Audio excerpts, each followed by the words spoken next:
Take 5 is apparently called. Is this thing even on?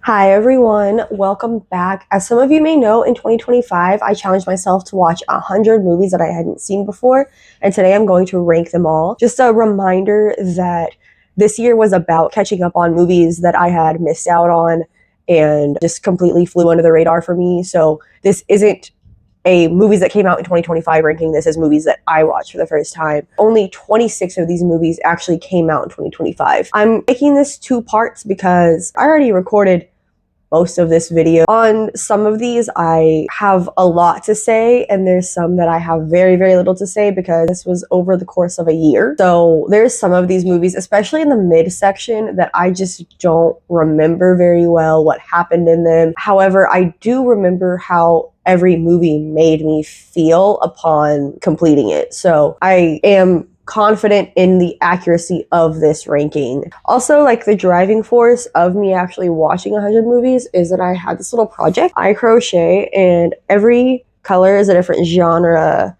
I made the rose, number of roses, however many stars I gave it. And yeah, she's long. So jumping right in, number 100 is going to be Miss Peregrine's Home for Peculiar Children. I just cannot with this movie. Full disclosure here, I did watch this one time in theaters when it first came out. I couldn't remember anything about it except that I was in a really bad mood when I watched it. So I felt like it deserved another chance, and I was listening to the books that this is based off of loosely. It's like, okay, this is a good time to try again. The story is fresh in my brain. Let's give it another shot, okay? I hate this movie so much. This is the first time I do remember in 2016 when this came out. I was so excited by Tim Burton being in charge of something that I was so here for, because I had read, I think, at least 2 of these books whenever the movie came out, and I was just mad and disappointed the whole time because there was so many inconsistencies in this movie to what happens in the book that it's just so irritating. There's so many times where they like introduce a character and it's like, oh, this person's thing is this, and it's like, no, it's not. No, it isn't. Why'd you do that? You know that this isn't how this goes. Also, the sequels of the first book are darker and they get so like creepy, and I feel like there could have been a lot of potential there. And I understand that he probably didn't see this getting any sequels, so he like tied the story up. You completely destroy that shot by ending it like that. This series just deserves so much better. I could go on forever about this, honestly, and so like it actually does make me mad. Number 99 is going to be Till Death Do Us Part. This movie follows a bride who has to fight her soon-to-be husband and his 7 evil groomsmen. It ends up being some cult thing that they're in, and there's like some weird timeline isn't what you think it is. And I don't know, I just, by the end of it, like, she's in the cult also, by the way. The marriage is like fake, I think. I don't remember very well. I just wish that they stuck with the groomsmen thing. Seeing that there was 7 of them, we're kind of feeling like 7 Deadly Sins vibes. I don't know, something more fun. And I'd watched Ready or Not, like, not long before this. And so that could have not helped how I felt about this. But I saw a girl in a bloody wedding dress on the cover with a chainsaw, and I was like, yeah, this is going to be at least fun. It wasn't fun. So number 98 is going to be #FBF. Apparently is Flashback Friday. A girl and her mom accidentally swap laptops before she's going on a flight to go back to home to her dad. They're separated. Her parents are separated. She tries to message her dad, pretending to be her mom, from her laptop, and tries to get them back together in really dumb ways. Like, she sends him a cake, like, to his work. She gets them concert tickets that they're supposed to go to together, apparently. It's so dumb. It's so dumb, it's brilliant. No! It's just dumb. And it just doesn't make any sense, because, like, your mom is getting her laptop back in, like, 2 days max, girl. How is this gonna work? Also, you're 15. Pretty sure a 15-year-old and a grown woman speak to a man in different ways. Also, like, she's like, why did we break up and all this? And it's like, why would she your ex-wife be asking that? She wouldn't, because she knows she was there. I got nothing from this movie. The only thing that changed is she might have had a little bit more respect for her mom, and that's it. Number 97 is going to be The Final Destination, also known as Final Destination 4. This is the stain of this otherwise solid, consistent franchise. I usually flinch or something when these deaths happen on screen, and the CGI is so bad that I was just like, you're pushing lasagna through a chain link fence. What is this? This was a rough one. Number 96 is going to be Plankton the movie. I watched this with my kid and I tried to enjoy it for what it was. I couldn't. That's it. These next few are gonna be mostly documentaries just because I realized this year I'm not really big on them. And so yeah, that's mostly what this is. I think there's a couple in here that are not. So number 95 is going to be Fire. This is a documentary on Netflix about Firefest. I fell asleep a couple times while trying to watch it. I guess I realized it's not really fun for me to watch how like a bunch of people got scammed. The next one is going to be 94. This is Unknown Number High School Catfish. This is another Netflix documentary. A girl getting bullied by someone with her phone number, like being told awful things. It ends up being her mom. And she was saying explicit things about her 15-year-old daughter's boyfriend. Straight to jail, ma'am. I really, really hate that they even let the actual woman talk on here. I get that they did it for dramatic effect, like not saying that it was her at first to like have the building of the reveal of it being her mom, but I wish they like just got someone to play her, because every time she spoke, she made me so mad. How do you say those things to your kid and then just like come on here and for the first like 2/3 of this act like you didn't? Number 93 is going to be Dogman, another one that I tried to enjoy for what it was, but it was just dumb. Number 92 is going to be Sweet Bobby Catfish Nightmare, another Netflix documentary about someone being catfished, this time by her cousin for like 6 years. I feel bad ranking other people's trauma, which is mostly why all of these are just back here, kind of out of the way. Number 91 is going to be Tarot. Teenagers find a cursed deck of tarot cards and get killed off by the entities. Is that what they're called? So it's like Final Destination meets cursed relic horror, but way less interesting kills. The characters suck. They're written really awkwardly. The kills were fine, but they did dumb stuff. They made bad decisions. Like, oh, they say that you're not supposed to mess with the deck that's not yours.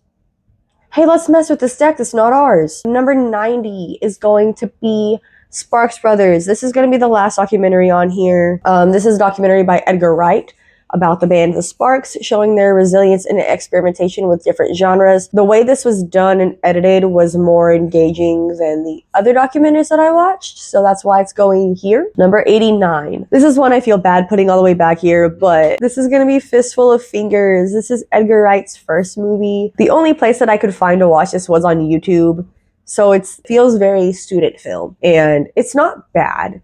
It's hard to watch in the way that it's an hour and 15 minutes and I felt like I was sitting there for about 4. But I did enjoy seeing the beginnings of his style and humor play out in this. It's really interesting to see. The only reason that I even found this is because I did a ranking of all of his movies and I wanted to include everything. Number 88 is going to be Keeper. I summarized this to my friend by saying this guy has a cabin and is weird about his girlfriend eating cake. That's all you're gonna get to. This is Osgood Perkins' newest movie, and I really liked Longlegs, even though that's kind of weird. So I figured I'd be here for whatever this was, because probably gonna be a little weird too. I was not here for it. Number 87 is going to be Sonic 3. This is a Sonic movie where Jim Carrey is just Jim Carreying too hard for my personal enjoyment. Number 86 is going to be F, Marry, Kill. This is Lucy Hale is on dating apps while there is I think it's a Tinder killer, but I don't remember. It's some dating app. And she's like dating these 3 different guys, trying to figure out which one she wants to like actually date. Her friends are warning her to be suspicious of all of them. There's a fun little twist at the end and it's cute enough. 85 is going to be Moulin Rouge. I feel like this is one that I took too long. I think I had to be there. I just wasn't here for it very much. The love story was cute. I could tell where this was going as soon as she got off the beginning though. And also How did the guy not figure out like earlier the jerk of the love triangle? Come on, man, it was right in front of you. Number 84 is going to be Maleficent. I apparently, by unpopular opinion, actually really like Cruella, so I figured I'd enjoy this one enough. I just didn't. I don't really like Beauty and the Beast all that much. I don't like Sleeping Beauty that much anyways, and so I don't care about it. I tried. Number 83 is Deadpool, and I'm sorry. I just got so annoyed by all of the sexual humor. I know it's like his thing. Okay, I get it, kind of. It was so overdone, and I found myself rolling my eyes and just being like, okay, we get it. Number 82 is going to be Pop Star, Never Stop, Never Stopping. Watch this for Andy Samberg. Andy Samberg I got. Everything made sense when I realized this was made by all the Lonely Island guys. I just had a lot of dumb fun with this one. Whenever I was doing my snake, I avoided putting comedy as a genre on here just because I think that so many comedies can be classified as something else also. So I was trying to see actually how far I could get in the year without using it, putting different movies as something else, the other category that they have. And whenever I was watching this movie, I was like, what the heck else would this be but comedy? Like, this isn't going for anything else. Number 81 is going to be Woman of the Hour. Anna Kendrick made a movie about a real serial killer who went on a game show and won a date, and the girl backing out and stuff because she gets weird vibes and everything. It's fine. It's told in like these, like she's about to meet him, and then you see like flashbacks of what he has done. And I mean, obviously we know that if everything goes how he wants it to, it's gonna happen to her too. So we're nervous for her, hoping she gets out and sees the red flags. It is kind of hard for me to find entertainment on things based on real things like this because it's tragic. It actually happened. I think it's good to know about certain cases. It's good to be informed and to know what to look out for. However, to put it on as entertainment doesn't feel right. So this is a little conflicting for me. Number 80 is going to be, I actually get to talk about this one because I already did it. Oh no. I have to talk about Glass again? 80.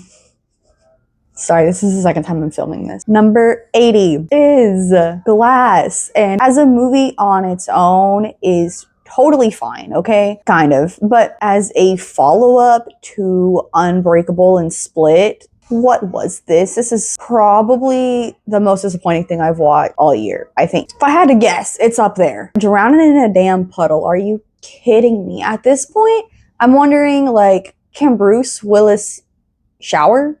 Can he take a shower? Being so for real right now. I'm actually confused and concerned because he's super strong and like, I don't know, just like grab one of those dude's legs that's holding you down and like yank him, punch him. He has super strength. And I understand that water is his weakness, but how far does this go? Because in Unbreakable, it's totally understandable when he like falls into the pool and that tarp gets wrapped around him, like that he's weakened and there is an obstacle and he's submerged in water in that movie. So that's why he almost dies and that makes sense. But his face being in a puddle is disrespectful to what we have built with this character because he was still fighting when he was in the swimming pool. He was still flailing.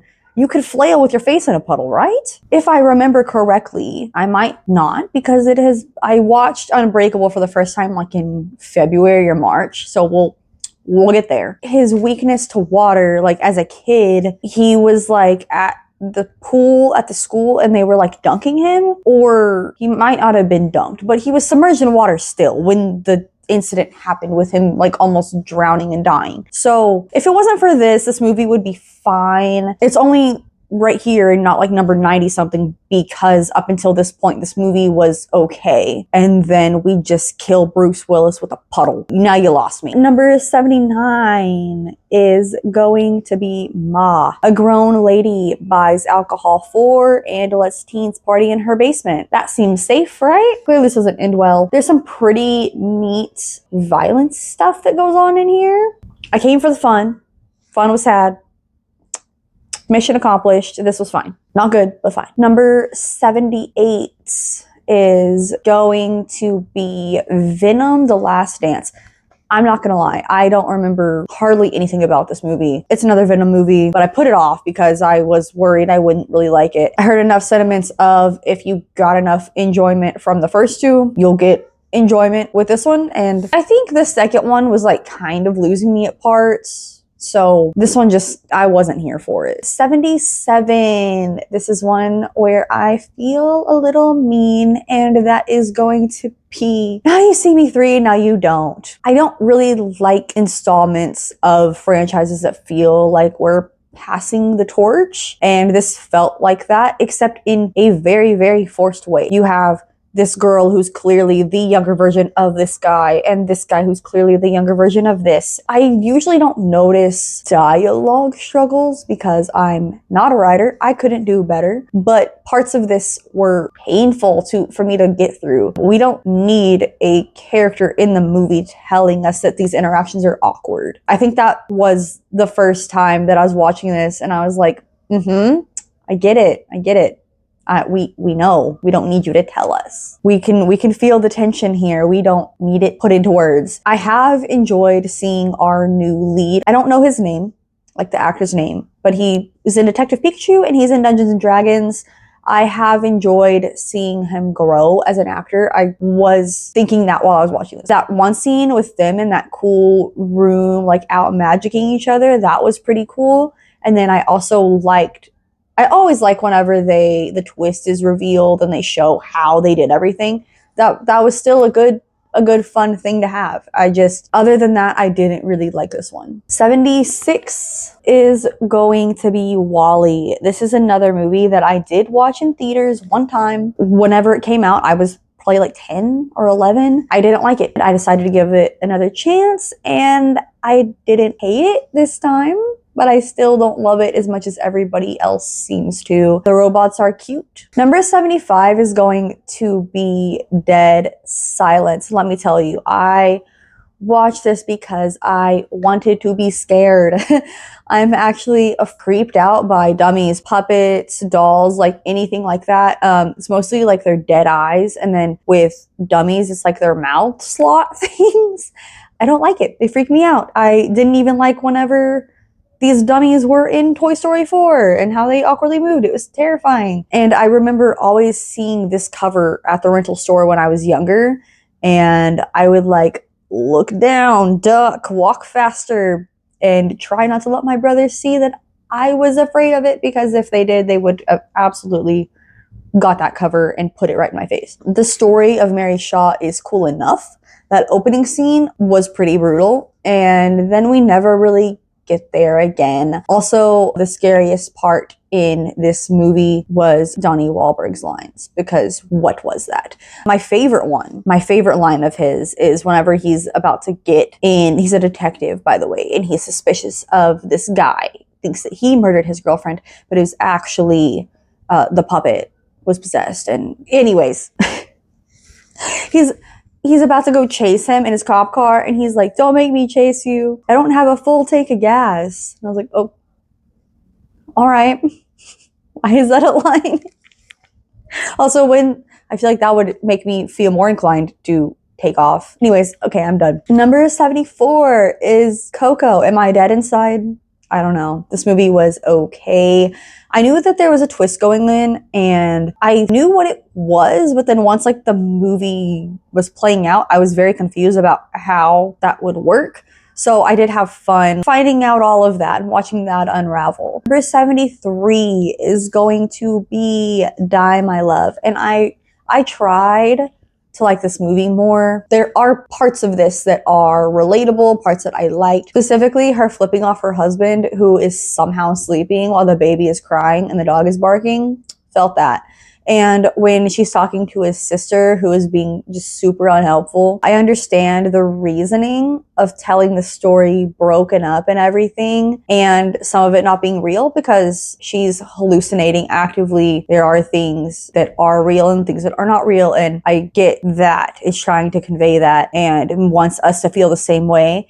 but it gets very confusing. And I think the ending, it's left ambiguous. Sometimes it works for me, sometimes it doesn't. But in a movie where there's so many things that already had me a little confused, I wanted the ending to be something more tangible. But the acting in this movie was great. They both did amazing and played their characters very well. Number 72, Songbirds and Snakes. This is a Hunger Games prequel following the events of the 10th annual Hunger Games, with young President Snow being the main character. I really liked this book. I read it like pretty much when it first came out. Movie adaptation of this was okay. My husband didn't read the book, and there were certain things that were unclear in the movie. I think it's because we aren't in Snow's perspective in the movie. Yes, he is technically our protagonist, but this movie could have benefited from an inner dialogue because he's being manipulative, he's being for himself, but it's kind of hard to see those wheels turning. That's really like my main complaint. There were too many questions left if you didn't read the book, and that shouldn't be how a movie adaptation goes. Number 71 is going to be Vengeance. BJ Novak, I don't know the character's name, gets a call about a girl that he kind of dated who ends up dying. Her family calls and wants him to attend the funeral. It was like someone he like talked to, but they weren't like together, and they think that they were like long-term relationship type thing. He's a podcaster and starts one about trying to solve the murder while he goes to visit her family. It's interesting, but the end kind of lost me. The end felt rushed, not satisfying. Number 70 is Kubo and the Two Strings. This is a stop motion with an okay story. On this one specifically, I appreciate the art more than I enjoyed the film. I always have a very strong respect for the patience, the resilience, everything that comes with stop motion, because I could never. Anytime I watch a stop motion film, all I could think of is like, dude, if I was in charge of that, I'd be the idiot who would like be messing with one of these little figures with a freaking sewing needle and like sneeze and just ruin the whole thing. So I do respect the hell out of stop motion, but the story just wasn't really there for me. Also, this is just a funny side note. We watch everything with subtitles on, and whenever he like enters the new world, the monkey appears and it said in mother's voice, and I was like, oh, okay. Number 69. This is where we get into the movies that I did like. This is probably the like definition of a mid movie to me. So 69, we have juror number 2. I've talked about this one a little bit before. Nicholas Hoult plays a jury member in a murder case, and then through hearing the details of the crime, he realizes he may have been responsible for this girl's death and has inner conflict on this. Of course, he has a pregnant wife at home. He certainly feels like he can't be put in jail for this, but it's also like there's a guy here that these people are willing to say without a doubt did it, and that would be the end of it. But he also knows this guy's innocent, so yeah. I think that the premise of this movie sounds more interesting than the movie is. And then the ending of this one was left a bit ambiguous, and I really wanted answers on this one because at the end, a lawyer or something. She's a lawyer, a detective, or a cop. Either way, she picks up on what's going on and shows up at his door, and that's the end of it. Number 68 is I Know What You Did Last Summer. 1997, the original one. I was late on this one. Obviously.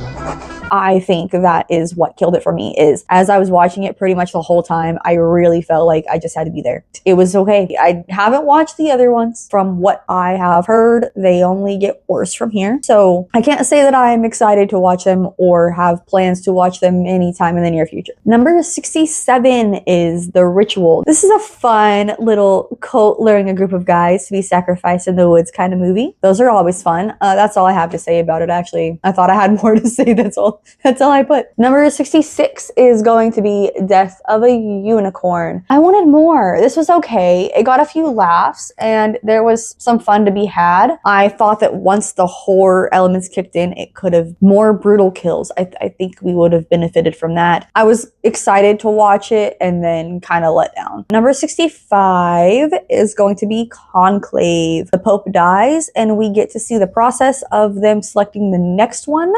and secrets come out, making the decision more narrowed. I found this interesting, and Rafe Fiennes' performance is what got this high up. He's really having a moment right now, and I'm here for it. The Menu is one of my favorite movies. Loved him in that. He's about to be in the Hunger Games: Hunters on the Reaping. Number 64, Sonic the Hedgehog, the first one. Sonic the Hedgehog movie that I found enjoyable. I remember feeling glad and surprised how Jim Carrey wasn't being too much and more, I told you about that earlier.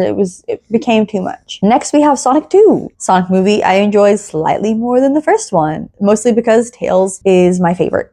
He is so cute. I used to play the games all the time as a kid and loved Tails. Number 62 is going to be Little Shop of Horrors. I had a lot of fun with this one. The girl's voice caught me a little off guard and took me a little bit for me to get past, like her speaking voice. Number 61 is Mamma Mia. I watched this on the same night that I watched Little Shop of Horrors. I also just had a lot of fun with this. Yeah, the plot is questionable, but it was cute. Number 60 is Pacific Rim. This is a movie I have to admit is straight up not my thing.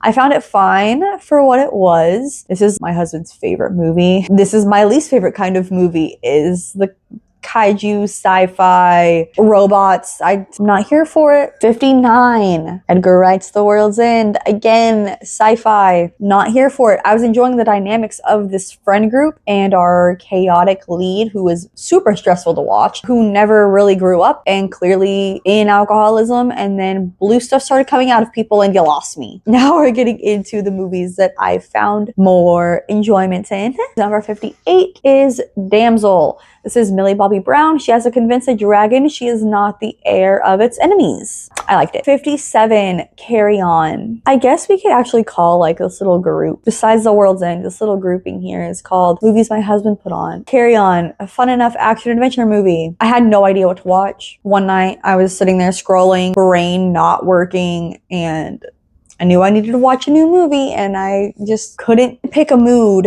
of what I wanted to watch. And so he just threw it on for me and it was actually fun. 56, Asteroid City. This is my first Wes Anderson movie. They're all on my watch list. The humor in this is great and weird. I am ready for more. Number 55, Bodies, Bodies, Bodies. This is a little werewolf game, traitor, whatever you want to call it, between friends and their partners gone wrong when someone actually dies. And then everyone is suspicious of each other and paranoia grows and they all have reasons to be suspicious of each other. It's like one of those friend groups, so like they're all not great people. I would say the only, but it's a very big only issue I have. The way these characters talk got so grating. I know that it's a kind of the point. I couldn't wait for Allison to die because of the way that she talked. But I had a lot of fun with this and the twist is so funny and stupid. I saw that and was like, what? What a Pete Davidson thing to do, honestly. Number 54 is going to be Nope. This is one I will admit it deserves a second chance, but as it stands right now, this is where it goes. I love the acting in this, the setting, the backstory. The part with the chimp is the scariest part of this movie. It just didn't hit for me like I thought it would. The scene of Keke Palmer getting it at the end was really, really fun though. Like her reaction to it and everything, like that was great. And I did like their whole setting up, like with the wacky inflatable arm flailing people, tube men. I found it more interesting how they were setting up to get this than anything else going on. Number 53 is The Conjuring. I had seen parts of this before and random movies throughout this franchise. I went to the theater to see Conjuring 2. I saw Annabelle Creation. That might be it, actually. I really couldn't remember if we even saw the entity in this first film, when the first 40 minutes or so of this is just characters like being grabbed and doors being slammed and we don't see anything. But like this one, this got me. We'll soon watch the rest of these. Number 52 is It's What's Inside. This is a body swap game movie where there's lots of secret desires for old friends and stuff. I really enjoyed this. it does get kind of hard to follow at times, but I appreciate the efforts they put in to keep this as followable as they could, given the circumstances. They gave each character a very obvious, over-the-top personality that we could pick them out in the other people's bodies, and I liked the twist, and then I also like the hints of the twist being dropped on a rewatch. It is very interesting. Choices are made by both the characters and the making of this film to keep that twist a secret, where the way that this is shot, the lighting reminding us of who is in whose body, and then it doesn't get convoluted and like, but wait, we saw, no, we didn't. The twist is perfectly hidden, and it is great. Number 51 is the other Wes Anderson movie I watched. Well, it's kind of a movie. It's 43 minutes. I'm tired. I'm counting it. This is The Wonderful World of The Wonderful Story, not World, of Henry Sugar. Another thing my husband randomly put on, and I thoroughly enjoyed this one. I laughed to a point that he was probably concerned, and I liked the story. So that is my number 51. I'm going to film the rest now, but I will probably put this out in a few days to a week. So those were the 50 bottom movies that I watched for the first time in 2025. I will be back pretty soon with my front half, so stay tuned for that. I will be putting it out pretty quick after this one. I just need to edit it. So I will see you all hopefully in the next one in just a few days. Okay, bye!